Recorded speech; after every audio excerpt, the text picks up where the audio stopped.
皆さんこんにちは。ジャパニーズポッドキャスト with 花へお越しくださりありがとうございます。このポッドキャストは日本語を勉強中の方へ向けたポッドキャストで、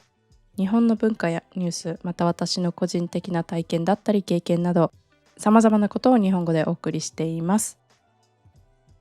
皆さん元気にお過ごしでしょうか？今回は私がおすすめするポッドキャストを紹介していこうと思います。皆さん今私の日本語のポッドキャストを聞いてくれているように、他のポッドキャストもねたくさん聞いているかと思います。または最近ポッドキャストを聞き始めて、何かいいおすすめないかないろいろ探っているところっていう方もいるかと思います。でですね、日本語学び始めて中級者ぐらいまでは日本語学習者に向けて日本語を教えているようなポッドキャストはね、すごく役に立って、皆さんもこれまで学んだことがたくさんあると思います。ですが日本語学習者に向けて作られたポッドキャストだけを聞いていると、やはりね成長が途中で止まってしまうかなと思います。その日本語のポッドキャストをやってる方って日本語にね注目しながら、いろいろ単語を解説しながら、文法を解説しながら話しているポッドキャストが多いと思うんですけど、そういうのも一切なしで、ある程度のレベルになったら日本人向け、日本語ネイティブ向けのコンテンツを聞くのも私はすごくいいと思います。そうすることでよりたくさんいろんな表現が聞けたり、いろんなスラングが聞けたり、幅が広がると思うので、最近中級者上級者ぐらいになってきたっていう方はね、どんどんポッドキャストもジャンルを広げてみたり、いろんなポッドキャストを聞くっていうのがおすすめです。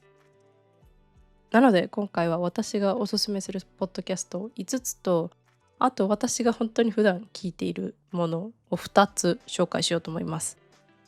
最後の私が普段聞いているものって全員におすすめできるものではないです。だけど私がどんなの聞いてるのってもし気になる方がいたら、それらもチェックしてみてほしいなって思います。でちょっとね風邪をひいてしまってたので、声がねいつもと違うかもしれないです。鼻声って言って、鼻が詰まっている時の声を鼻声って言うんですけど、そんな感じに聞こえるかもしれないです、今回のエピソードでは。それは本当に申し訳ございませんっていうのを先に言っておこうかなと思います。ちゃんとね、体調管理これから頑張って早くなるようにしていこうと思うので、次回のエピソードでは元通りの声になっていることを私も願ってます。ではですね、早速ですが、おすすめポッドキャストを紹介していこうと思います。まず最初に、日本人が日本人向けに作っているポッドキャスト。このメリットとデメリット、軽く触れていこうかなと思います。まずメリットですね。いいことは、コンテンツが無限っていうことかなと思います。ニッチなジャンルっていうのもたくさんあるので、皆さんが何か好きなもの、なんか AI とか歴史、科学、日本の文化、もう何でも、皆さんの仕事に関することとか、探せばね、いろんなポッドキャストがあると思います。そのぐらいいろんなポッドキャストがあるので、日本語学習者に向けたフィルターを外すと、まずコンテンツが無限にあって飽きないかなと思います。なので、必ずと言っていいほど、皆さんの好きなものが見つかるかなと思います。で、私みたいな、日本語を勉強している人に向けたポッドキャストも聞きつつ、もっと深いテーマとか、もっと詳しく知りたいっていう方はね、難易度は上がるけど、いろんなテーマに絞ったものを聞いてみるっていうのもいいと思います。で、もう一つは、日本人が日本人に向けて話すものなので、全部がすごくナチュラルで、全部がすごく自然で、あとはスラングもたくさんあったり、いろんな話し方とか、いろんな方言とか、いろいろあると思います。なので、それらが理解できていれば、もう日本語には全く問題ないってぐらいになると思うので、日本人が日本人に向けたポッドキャストを聞くことで、より自然なリスニングの練習になるかなと思います。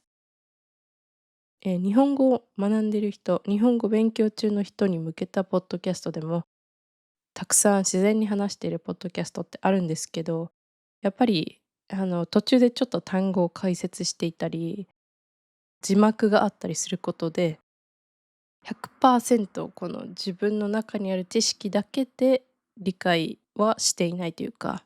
周りに何か助けがある状態で聞くことっていうのが多いと思います。でもそれらをもう全部取っ払って、日本人が日本人に向けたエピソードを聞くことで、より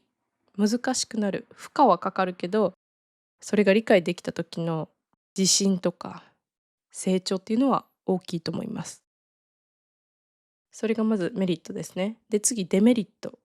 ネガティブなこと。それは日本人に向けて話すポッドキャストなので、まずスピードがめちゃくちゃ速いって感じるかもしれないです。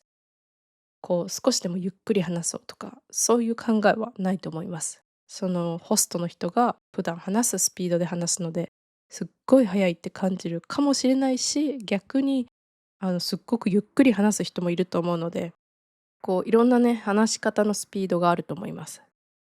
で、それにまず慣れないといけないっていうのがあって、あとは、さっきも言ったんですけど、学習者向けのトランスクリプトとか語彙とか文法の解説がないですよね。なので、わからないものがあったらそこで止まってしまって、ああ、わからないどうしようってちょっとパニックになるかもしれないっていうのがある。で、あとは専門用語とかスラングとか方言が多すぎて、日本の標準語で話していたらわかるのに、そうじゃないからめちゃくちゃ難しく感じるっていうのもあると思います。これはね、本当にたくさん聞いて慣れるしかないっていうのもあるので、まず今までたくさん日本語を勉強してきて、よし、日本人に向けたコンテンツも聞いてみようって思った時に、あれ、全然何も聞き取られへん、なんでって思うかもしれないです。でもそれは、まず話すスピードがめちゃくちゃ速いのかな。あとは専門用語とかが、スラングがたくさんあってわからないのかなっていうのがね、分かっていれば、自信をなくすことも落ち込むこともないと思うので、まずそれらを理解した上で聞いてもらえたらなって思います。ではですね、おすすめのポッドキャスト一つ目は、ゆる言語ラジオというポッドキャストです。これは、男性2人が言語について話しているラジオです。一人の人が言語オタクって言って、言語がめちゃくちゃ好きな人、たくさん知識があってたくさん勉強している人で、もう一人の人に言語ってこういう面白さがあるんだよみたいなのを伝えていく感じのポッドキャストです。で、皆さんも日本語を勉強しているっていうことは、どこかね、オタク的な部分があるかもしれないです。なので、日本語の歴史とか成り立ち、なぜを深掘りしていて、すごく詳しく、一つの言葉をすごく詳しく解説していたり、関西弁と、標準語の違いとか、いろんな方言をもっと詳しく話していたりとか、もういろんなエピソードがたくさんあるので、日本語が好きっていう、その言語自体を好きな方は、このゆる言語ラジオも絶対好きになると思います。で、私はたくさん聞いてるわけではないんですけど、たまにね、聞くといつも面白いので、皆さんにもお勧めしたい、ポッドキャストのうちの一つです。一つ目がゆる言語ラジオでした。じゃあ次二つ目のおすすめは、歴史に関するポッドキャストです。歴史に興味がある方、日本の歴史をもっと知りたいっていう方におすすめなのが、歴史を面白く学ぶ古典ラジオというポッドキャストです。まずおすすめの理由、まずアイコンがめっちゃ可愛いです。なんか鳥の絵が描いてある白と青のアイコンで、それがめっちゃ可愛いっていうのと、あとは日本の歴史をね、本当に詳しく、あとめちゃくちゃ面白く話しています。2人かなが会話形式で話していて、1人が説明していて、なんか1人が答えるというか、リアクションするみたいな感じのエピソードが私が聞いた中では多かったんですけど、そんな感じのラジオです。2人か、またはそれ以上で話していると思います。私はこのおすすめのポッドキャストのエピソードを撮ろうと思って、いくつか新しいポッドキャストを聞いてみました。で、そのうちの一つが、歴史を面白く学ぶ古典ラジオというこのポッドキャストです。2、3エピソードぐらい、そのぐらいしか聞いていないんですけど、めちゃくちゃ面白くて、これからね、時間がある時にどんどん日本の歴史を学ぶために、もっと聞いていこうって思った、それぐらい面白かったものです。で、ポッドキャストのタイプって一人の人が説明するみたいに読んでいる、アナウンサーみたいな感じですごく綺麗に話している、めちゃくちゃ分かりやすいポッドキャストと、あとは2人とかそれ以上で会話しながら面白く話すような、そういうポッドキャストもあると思います。で、私はどっちかというと、その2人以上で話している会話形式とか、すごく面白い、聞いてて自分も思わず笑ってしまうような、そういうポッドキャストが好きなので、私みたいな聞いていてくすって笑いたい人は、この歴史のポッドキャストすごくおすすめです。あと日本の歴史に興味がある人もおすすめなので、ぜひね、聞いてみてください。本当に私が学生の時にこのポッドキャストがあればなってめちゃくちゃ思いました。あったかもしれないですけど、私は聞いたことがなかったので、この歴史のポッドキャストを聞いていれば、学生時代の歴史のテストの点数がもっと良かっただろうにって思うぐらいだったので、おすすめなので聞いてみてください。じゃあ次のおすすめは、オールナイトニッポンっていう、ラジオのチャンネルです。これはオールナイトっていうことなので、夜中にやっています。夜中にやっているラジオで、ポッドキャストというかラジオなので、Spotify とか Apple Podcast で聞けると思うんだけど、すべてのものが聞けるかはちょっとわからないです。で、これはいろんな日本の芸能人、日本の俳優さん、女優さん、芸人の方々、歌手とか芸能人ですね。その方たちがやっているラジオです。で、毎週月曜日から金曜日、その夜中にやっていて、毎日違う人が話しています。月曜日はこの人、火曜日はこの人みたいな感じで決められているんですけど、毎日違う人がいろんなその人たちの活動についてとか、プライベートについて、趣味についてとか、あとは聞いている人がこうメールを送ったり、お悩み相談とか、いろんなコーナーって言って、聞いている人とそのホスト側が一緒になって楽しむみたいなコンテンツもあって、めちゃくちゃ聞いてて面白いです。でね、もし皆さんが日本のドラマとか映画が好き、あとは日本の歌が好きっていう方はね、有名な方だったら、もしかしたらこのオールナイトニッポンっていうラジオをやっているかもしれないです。なので、オールナイトニッポンスペース、その人の名前で検索してみると、その人が出ている回とか、ゲストで出た時とか、またはホストかもしれないし、いろんな方がやっているので、皆さんの好きな芸能人がやっているエピソードも見つかると思います。なので、日本のラジオってどんな感じっていうのが知りたい方、日本のその、なんていうんですか、オフィシャルで公式で放送局、テレビ局がやっているラジオってどんな感じかなっていうのが知りたい場合は、このオールナイトニッポンっていうのを聞いてみてください。めちゃくちゃ面白いです。で、私もこのオールナイトニッポンを毎回聞いているわけではないです。でもたまに私の好きな芸人さんとかがやっている時は、Spotify で私は聞いています。で、これも Spotify で全部の、エピソードが上げられているとか、いろんな方のエピソードが上げられているかはわかんないですけど、なんか本当にたまに暇だなみたいな時に、たまに聞くのがオールナイトニッポンです。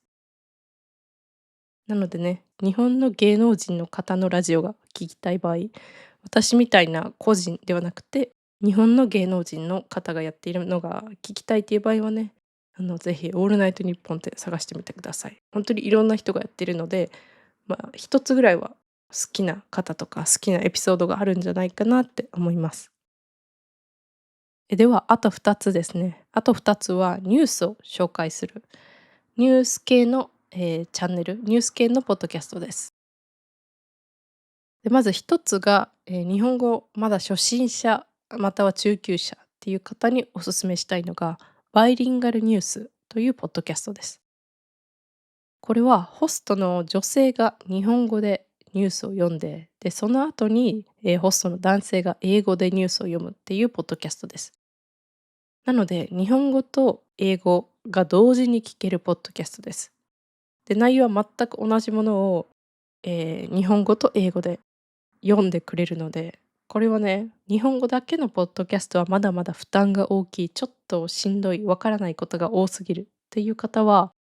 このバイリンガルニュースっていうポッドキャストめっちゃおすすめなので、ぜひ聞いてみてください。で、私もね、これ英語を勉強していた時にたまに聞いていました。今だとポッドキャストの種類ってもう無限って言いたいぐらいたくさんあって、選びたい放題だと思います。ですが昔は英語のコンテンツすらそんなになかった気がします。で、その時によくこのバイリンガルニュースというポッドキャストを聞いていました。なのでちょっと最近ね、また聞いてみるとなんか懐かしい気分になったんですけど、英語を勉強している日本人にも、日本語を勉強している、皆さんにも、どっちにもお勧めしたいものだなって思います。これは日本語と英語なので、英語か日本語どちらかが理解できる前提なんですが、英語がわかる方、ニュースを聞きながら勉強したいっていう方はこれおすすめなので、バイリンガルニュースっていうのを聞いてみてください。ではもう一つニュースでもっとレベルを上げて、だいたい理解できるから、完全に日本語だけのニュースを聞きたい方、その方は、ながら日経というポッドキャストを聞いてみてください。これは日本のビジネスを知りたい人におすすめです。日本のビジネス系のニュースを、1エピソード5分から10分ぐらいで話しています。で、ビジネスに興味があって、毎朝少しだけでいいから、ビジネスの情報を取り入れつつ、日本語を聞きたいっていう方はね、すごくおすすめです。なので、日本の、サラリーマン、いわゆる、会社で勤務しているような会社員の方、サラリーマンの方は、これ聞いてる人多いんじゃないかなって勝手に思ってます。で、日本人に向けたものなので、もちろん内容はめちゃくちゃ難しいです。だけど皆さんが興味があるビジネスの話、なんかいろんな企業の話とか、いろんな業界がどうなってるかとか、そういうのがね、日本語で勉強したいっていう方はおすすめです。あと毎回そのエピソードが短いので、負担も少ないかなと思います。難しいけど5分で聞けるので、朝、昼、晩でこう1回ずつ聞いてみる、1エピソード3回聞いてみるっていうのもいいんじゃないかなって思います。あとこのながら日経も毎日、話す人が変わります。確か月曜日担当の人、火曜日担当の人みたいな感じで毎日話す人が変わるので、いろんな人の声を聞きたい方、あとは綺麗なニュースを読むような、アナウンサーが話すようなハキハキした声が聞きたい方はおすすめです。以上5つが私がおすすめするポッドキャストでした。では最後は私が毎週聞いているポッドキャストが2つあるんですが、それをね、紹介して終わろうかなと思います。で、どっちも芸人です。どっちも芸人さんのラジオ、ポッドキャストです。で、まず一つ目がマユリカのうなげろりんっていうラジオです。これはね、マユリカというお笑い芸人、コメディアンが毎週やっているラジオです。で、この2人は子供の時から友達、幼馴染で、2人とも3歳から知っているコンビ、芸人さんです。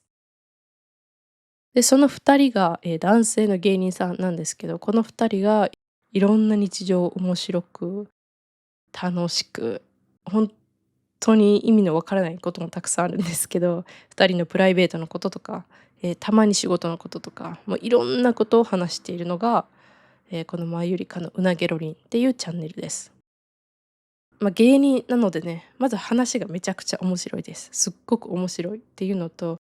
あとはただ話すだけじゃなくて、なんかお互いクイズをやっていたりして、そのクイズも面白いし、内容によってはね、ちょっとおすすめできないエピソードもたくさんあります。本当に小学生が話しているような内容みたいなんとか、あとは、子供には絶対におすすめできないものとかもあって、好き嫌いは分かれると思います。ちょっと汚い感じYouTube で動画が上がってるんですけど、そこだとなんか毎回鼻くそをほじるって言って、鼻の穴に指を突っ込んでぐるぐるして、そっからエピソードが始まるんですよ。なので「汚ね、何してんの？」って思う人もたくさんいると思うんですけど、まあ、それはあくまでもエンタメの一つとして捉えられる方はおすすめです。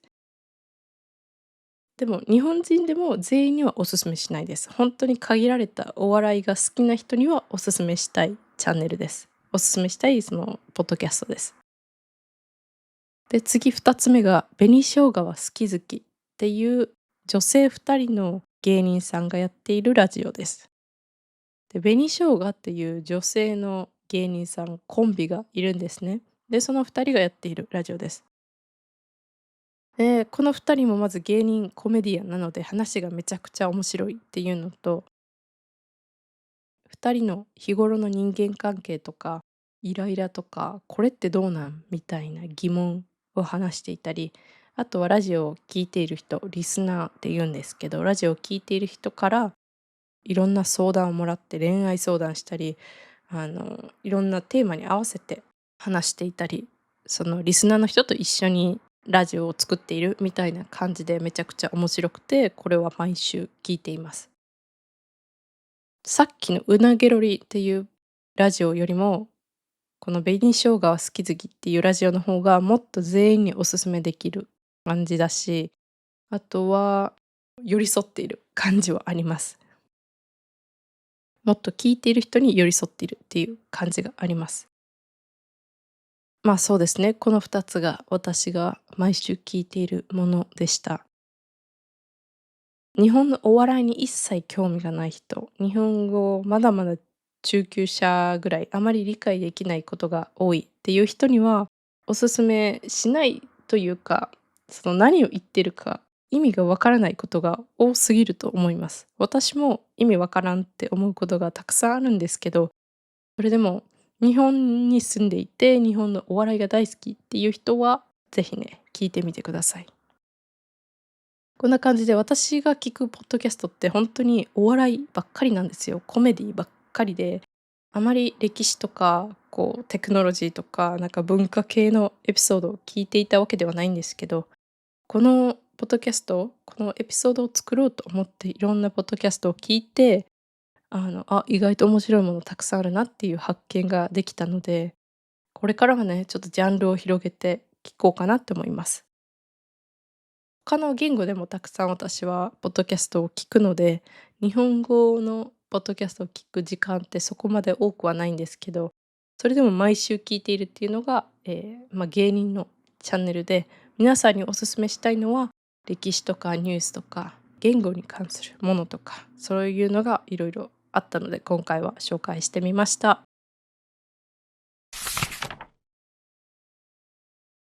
今回はね、おすすめのポッドキャストっていうことで、日本人が日本人に向けてやっているものっていうので、日本のおすすめのポッドキャストを合計で7つ紹介してみました。どれも有名なものなので、もうたくさん聞いたことがあるっていうチャンネルっていうか、たくさん聞いてるよっていう方もいるかと思いますが、初めて聞いたっていう方とか、テーマ、そのポッドキャスト面白そうって思ったのがあれば、ぜひ聞いてみてください。日本人が日本人に向けてっていうポッドキャストなので、文法の解説とか語彙の解説はないし、トランスクリプトが用意されているわけでもないですが、聞いていて本当に楽しい面白いものってたくさんあるので、日本の文化を学んでいくため、日本人がどんなポッドキャストを聞いているのかなっていうのを知るために、いろんなポッドキャストを聞いてみてほしいなって思います。あとポッドキャストを探す方法として、ポッドキャストランキングとかで調べるとSpotify のランキング、Apple Podcast のランキングとかも出てきて、でそこで、自分の好きなカテゴリー、恋愛とか歴史とかお笑い、コメディとかいろいろジャンルを絞って探す機能もあるので、もし新しいまだ知らないものを見つけたいっていう方は、そういうなんかランキングが載ったページに行って探してみるっていうのもいいかなと思います。最後にですね、そういうのがまだまだ難しいっていう方は、日本語を教えているチャンネルでも本当にいろんなテーマについていろんな方が詳しく面白く楽しく話してくれていると思うので、もちろん日本語学習者に向けたポッドキャストがまずは一番おすすめだし、これからも私のポッドキャストも聞いてくれたら嬉しいんですけど、より日本人が聞いているものどうなのかなとか、もっと深いテーマでもっと詳しく専門の人に聞きたいっていう場合は、いろんなポッドキャストを探して聞いてみてください。では最後にお知らせです。現在 YouTube と Patreon でメンバーシップをやっています。この動画のトランスクリプトが欲しい方、またはこれからもこのポッドキャストを応援したいと思ってくださる方がいましたら、ぜひメンバーシップへの参加お願いいたします。またすでに参加してくださった方々、本当にありがとうございます。これからも、続けていくので応援してくれると嬉しいです。あとですね、こんなテーマについて聞きたいとか、こういうトピックについて話してほしいなどありましたら、ぜひコメント欄で教えてください。では今回はここまでになります。皆さん今回も最後まで聞いてくださり本当にありがとうございました。ではまた次回のエピソードでお会いしましょう。今日も良い一日をお過ごしください。それでは。